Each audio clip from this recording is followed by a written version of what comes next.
Jumpa lagi dalam program Stikas Provita. Seorang teman saya bersyukur kepada Tuhan karena novenanya dikabulkan Tuhan. Ia berdoa memohonkan karunia anak untuk keluarganya karena ia telah membangun keluarga selama 6 tahun lamanya namun belum dikaruniai anak. Atas saran sahabatnya, ia berdoa novena bersama dengan suaminya dan Tuhan mendengarkan doa keluarganya. Ya, doa novena. Masih banyak cerita lain bagaimana Tuhan mendengarkan umatnya dalam doa novena ini.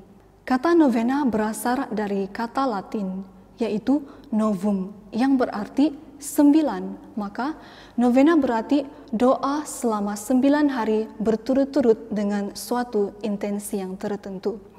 Ada bermacam-macam novena dalam gereja, misalnya novena 3 kali Salam Maria, novena Roh Kudus, dan novena Santo Santa. Biasanya novena ini dilakukan untuk suatu intensi khusus seperti mendapatkan anak, pekerjaan, dan dalam membuat sebuah keputusan yang benar. Para saudara, sebelum kita merayakan Pentakosta, kita memiliki tradisi dalam gereja yang disebut dengan novena Pentakosta. Novena Pentakosta adalah novena Roh Kudus yang didoakan selama 9 hari berturut-turut menjelang Pentakosta. Lalu, apa intensi kita mendoakan novena ini? Intensi utamanya adalah memohonkan Roh Kudus dan karunia-karunia-Nya tercurah dalam gereja kepada setiap pribadi agar mampu menjadi pengikut Kristus yang baik dan tumbuh dalam pengenalan dan cinta akan Tuhan. Novena ini mengacu pada apa yang dibuat para murid menjelang hari Pentakosta, yaitu para rasul dan Bunda Maria menanti-nanti apa yang dijanjikan oleh Yesus, yaitu Roh Kudus setelah kenaikannya ke surga. Mereka semua bertekun dengan sehati dalam doa-doa bersama-sama dengan beberapa perempuan serta Maria, Ibu Yesus, dan dengan saudara-saudara Yesus. Mereka berkumpul sambil berdoa, menantikan Roh Kudus yang dijanjikan Yesus. Lalu, mengapa Roh Kudus dan karunia-karunia-Nya kita minta secara khusus menjelang Pentakosta? Karena kita tidak dapat mencapai kebahagiaan surgawi tanpa bantuan Roh Kudus. Tetapi kebahagiaan itu harus kita mulai mengejarnya selama kita masih hidup dalam perjuangan kita di dunia ini. Dasar kitab suci dari karunia-karunia ini dapat kita temukan dalam kitab Yesaya. Di sana dikatakan mengenai Mesias yang akan datang. Suatu tunas akan keluar dari tunggul Isai dan taruk yang akan tumbuh dari pangkalnya akan berbuah. Roh Tuhan akan ada padanya, roh hikmat dan roh pengertian, roh nasihat dan keperkasaan, roh pengenalan dan takut akan Tuhan. Ya, kesenangannya ialah takut akan Tuhan. Jadi ada 7 karunia Roh Kudus. Mari kita perhatikan satu-satu apa yang hendak kita minta selama masa novena ini. Kepada karunia hikmat, kita meminta untuk menjadi orang bijak yang menghargai dan mencintai hal-hal surgawi. Mengapa kita minta ini? Karena kita seringkali terjebak apa yang materi di dunia ini, seperti kekayaan, pangkat, gengsi.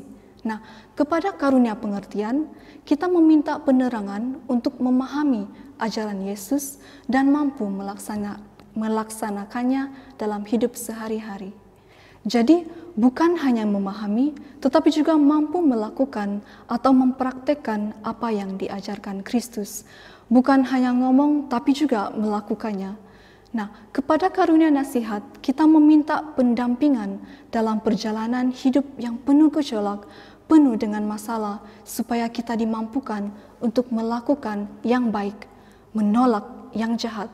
Kepada karunia keperkasaan, kita minta dikuatkan agar tabah dalam menghadapi penderitaan, sakit, pencobaan hidup, apa saja yang kita alami.